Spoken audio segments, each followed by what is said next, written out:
जीवन में जदि आग को बढ़ा चाहती सफलता पाइबा चाहती ताहले एका लड़िबा शिखी जातु। कारण आजिकाली स्वार्थपर दुनिया रे केही कहार नुहति। स्वार्थ जेउठी संपर्क सेठी, स्वार्थ जेउठी बंधुता सेठी, आउ स्वार्थ जेउठी प्रेम सेठी। आपण को जी आपणकर हितकांक्षी बोली कहे से ता निज भितरे स्वार्थ को लुचाई रखि थाए। आपण थरे शांत मनरे एकथा अनुभव करि देखंतु।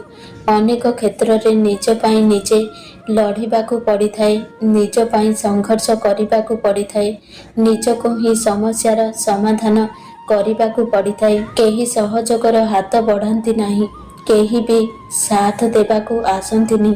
हेले आपण जेतेबेले सफल होई जांती सेही लोक माने मिछ प्रशंसा करी आपणकठू निजर स्वार्थ हासिल करिबा पाई दुनिया प्रकारर अभिनय करिथांती। हेले आपण जेतेबेले असफल होई जांती सेही लोक माने सेतेबेले आपणकू आश्वासना देबा बदलरे सेही लोक माने आपणकू कटाक्ष करंती आउ आपणक ठारू दूरेई जांती। एकथा आपण मनरू दूरेई दियंतु जे आपणकू किए साहाय्य करिबाकू आसीबो। कारण एईटा कली जुग, एठी समस्ते नबाकू अछंती, दबाकू नुहे। एठी भांगीबाटा लोकंकू पसंद, गढ़ीबाटा नुहे। एठी स्वार्थ हासिल पाई लोके जेउठी भगवान को बदलई देई पारंती सेठी मनीष तो साधारण कथा। मु आउ मोर एतिकीर लोक, एतिकीर अहंकार, एतिकीर गर्व मनीष को एमिति पागल करिछि। एठी स्वार्थ आखरे सबुकिछि फिका, सबुकिछि मूल्यहीन। सेथिपाई निज भितरे एका लड़िबार शक्ति रखंतु। अन्य भरोसारे केबे रुहंतु नाही। जदि आपण एतिकी करि न पारिबे, समस्या आगरे, परिस्थिति आगरे आपण हारी जिबे। समयर चक्र को बुझी जांतु आउ जीवन रे सावधान रुहंतु। अन्यर सुख आउ अन्यर सफलता को देखी केबे ईर्षा करंतु नाही। निज मन को केबे शांत रखि पारिबे नाही। निज मनर शांति पाई निजर दुख आउ अन्यर सुख को केबे ध्यान दियंतु नाही। परिस्थिति जदि सपक्षरे नाही, निजर धैर्य को हरांतु नाही। निज मनरे सकारात्मक भावना रखंतु। कारण ए दुईटी एमिति शक्ति बड़रू बड़ समस्या को भी समाधान करि देइथाए। समय जीवन रे अनेक सुजोग देइथाए एमिति सफलता पाइबा पाई, आगकू बढ़िबा पाई आउ एका लड़िबार मानसिकता से सुजोग को उपयोग करिबा पाई मार्ग देखाई थाए। एतिकी मने रखिबे जे सुजोग ठीक सूर्य उदय परी होई थाए। आपण जदि डेरी रे उठिबे तो सूर्य उदय देखि पारिबे नाही। सेथिपाई भीड़ भितरे जदि रहिबे ताहले सुजोग आपणक हाथरू बाहरी जीव।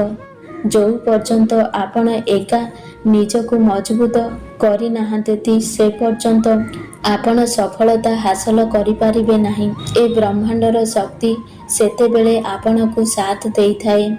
आमे मन, वचन और कर्म रे एका लड़िबा, एका आगकू बढ़िबार सत साहस रखिथाउ। जीवन रे समस्या को डरी काहार सहारार आवश्यक करंतु नाही। कारण एईटा सत, जेतेबेले समस्या आसे सेतेबेले एका होइथाए। आउ एईटा भी सत, समस्या ही मनीष को मजबूत करिथाए आउ परिस्थिति सहित लड़िबा सिखाई थाए। आउ सेही मनीष हारी जाइथाए जिए अन्य को आशा करिथाए, अन्य को भरोसा करिथाए। जिए एका लड़िबा जानी थाए तार मानसिकता मजबूत होइथाए।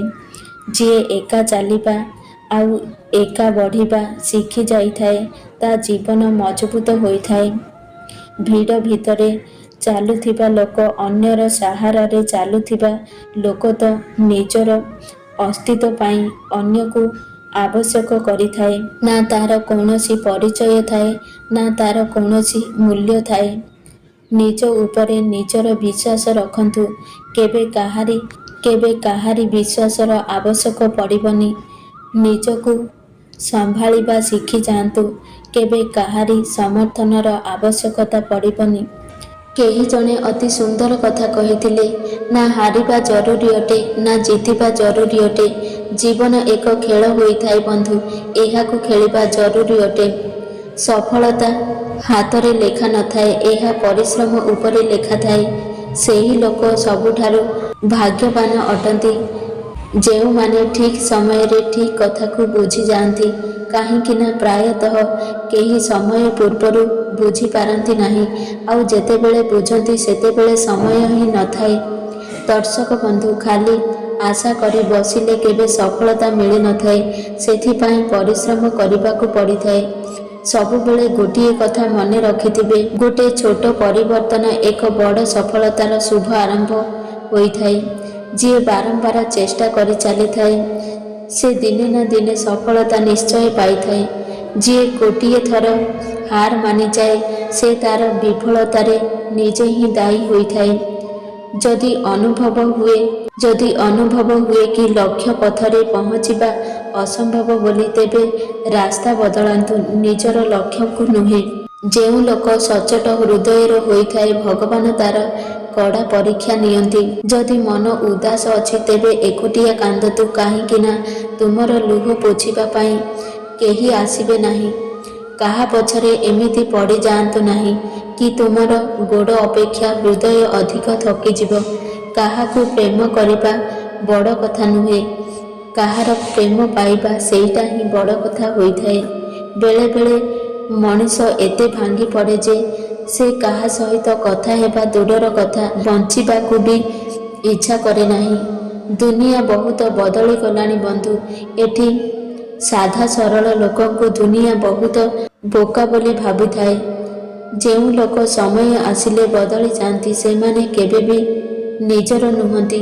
ଯେଉଁ ଲୋକ ଆଗରେ ଗୋଟେ କଥା କହେ ପଛରେ ଆଉ ଗୋଟେ କଥା କହେ, ସେ ଲୋକଠାରୁ ସର୍ବଦା ଦୂରେଇ ରୁହନ୍ତୁ, କାହିଁକିନା ସେହି ଲୋକ ବିଷଧର ସାପଠାରୁ ବି ଅଧିକ ଭୟଙ୍କର ହୋଇଥାନ୍ତି। ଏ ଜୀବନ ଆପଣଙ୍କର, ନିଜ ଇଚ୍ଛାରେ ବଞ୍ଚନ୍ତୁ, କାରଣ କାହା ପଛରେ ଅଯଥା ପଡ଼ିକି ନିଜର ସମୟ ନଷ୍ଟ କରନ୍ତୁ ନାହିଁ। ଯାହାର ତୁମ ପାଇଁ କୌଣସି ଚିନ୍ତା ନାହିଁ। ଏହି କଥା ଅପ୍ରିୟ ସତ୍ୟ ଅଟେ। ଲୋକମାନଙ୍କର ଆବଶ୍ୟକତା ପଡ଼ିଲେ କୌଣସି ସମ୍ପର୍କ ନଥାଇ ମଧ୍ୟ ସେମାନେ ସମ୍ପର୍କ ଯୋଡ଼ିଥାନ୍ତି, ଆଉ ଆବଶ୍ୟକତା ପୂରଣ ହୋଇଗଲା ପରେ ତୁମକୁ ଚିହ୍ନି ମଧ୍ୟ ପାରିବେ ନାହିଁ। ଯେଉଁ ଲୋକ ଅନ୍ୟକୁ କଷ୍ଟ ଦିଅନ୍ତି ସେମାନେ ଭାବିବା ଦରକାର କି ଦୁଇଟି ଆଖି ତାଙ୍କ ପାଖରେ ବି ଅଛି, ଆଉ କେତେବେଳେ ବି ସେ ଆଖିରୁ ଲୁହ ବର୍ଷା ହୋଇପାରେ। ଯେଉଁଠି ମନ ଭାଙ୍ଗି ଯାଇଥାଏ ସେଠାରେ ଜବରଦସ୍ତି କଥା ହେବା କୌଣସି ଦରକାର ନାହିଁ। ଯଦି ମୁହଁରେ କହିବା ଅଭ୍ୟାସ ଅଛି ତେବେ ମୁହଁରେ ଶୁଣିବାକୁ ଅଭ୍ୟାସ ରଖନ୍ତୁ। ଏ ଦୁନିଆ ବି ବଡ଼ ଅଜବ ହୋଇଥାଏ। ଭଲ ମଣିଷ ହେବାଠାରୁ ଭଲ ଦେଖାଯାଉଥିବା ଲୋକମାନେ ଅଧିକ ପସନ୍ଦ କରନ୍ତି। ଲୋକମାନେ କୁହନ୍ତି ସଚ୍ଚା ପ୍ରେମ ହୃଦୟରୁ ହୋଇଥାଏ, କିନ୍ତୁ ପ୍ରକୃତ ସତ୍ୟ ଏହା ଅଟେ, ଲୋକମାନେ ପଇସା ଆଉ ଚେହେରା ଦେଖି ପ୍ରେମ କରିଥାନ୍ତି। ସମ୍ପର୍କକୁ ଯୋଡ଼ିବା ବହୁତ ସହଜ, କିନ୍ତୁ ସମ୍ପର୍କକୁ ବଞ୍ଚାଇ ରଖିବା ଏକ ତପସ୍ୟା ସହିତ ସମାନ ହୋଇଥାଏ। ଶ୍ରୀକୃଷ୍ଣ କହନ୍ତି, ଯିଏ ତୁମର ଠିକ୍ କଥାରୁ ବି ଭୁଲ ଅର୍ଥକୁ ବାହାର କରିଥାଏ ତାକୁ ବୁଝେଇବା। ତୁମର ମୂଲ୍ୟବାନ ସମୟକୁ ନଷ୍ଟ କରନ୍ତୁ ନାହିଁ। ନିଜର କେବଳ ସେହି ଲୋକମାନେ ହୋଇଥାନ୍ତି ଯିଏ ତୁମର କଷ୍ଟ ବୁଝିଥାନ୍ତି। ନହେଲେ ବାଟରେ ଯିବାବେଳେ ତ ସମସ୍ତେ ଭଲ ମନ୍ଦ ପଚାରନ୍ତି। ପରିଶ୍ରମର ଫଳ ଆଉ ସମସ୍ୟାର ସମାଧାନ ବିଳମ୍ବରେ ହେଉ ପଛେ ନିଶ୍ଚୟ ମିଳିଥାଏ। ଯେବେ ଆପଣ ନିଜେ ଅନ୍ୟର ଭଲ ଚାହିଁଥାନ୍ତି ତେବେ ଈଶ୍ୱର ଆପଣଙ୍କର ବି ଭଲ କରିଥାନ୍ତି। ସାହାଯ୍ୟ ମାଗିବା ପାଇଁ ତ ସମସ୍ତେ ଆସିଥାନ୍ତି, କିନ୍ତୁ ଯେତେବେଳେ ଆପଣଙ୍କର ସାହାଯ୍ୟ ପଡ଼ିଥାଏ ସେତେବେଳେ କେହି ଆସନ୍ତି ନାହିଁ। ଶ୍ରୀକୃଷ୍ଣ କହନ୍ତି, ଭଲ କର୍ମ କରନ୍ତୁ ଏବଂ ତାକୁ ଭୁଲି ଯାଆନ୍ତୁ। ସମୟ ଆସିଲେ ନିଶ୍ଚୟ ମିଳିବ। ଯେତେବେଳେ ପରମାତ୍ମା ଆପଣଙ୍କୁ ଭଲ ପାଇଥାନ୍ତି ତେବେ ସେଇ ସବୁ ଆପଣଙ୍କ ପାଇଁ କରନ୍ତି ଯାହା ଆପଣଙ୍କ ପାଇଁ ଭଲ ହୋଇଥାଏ।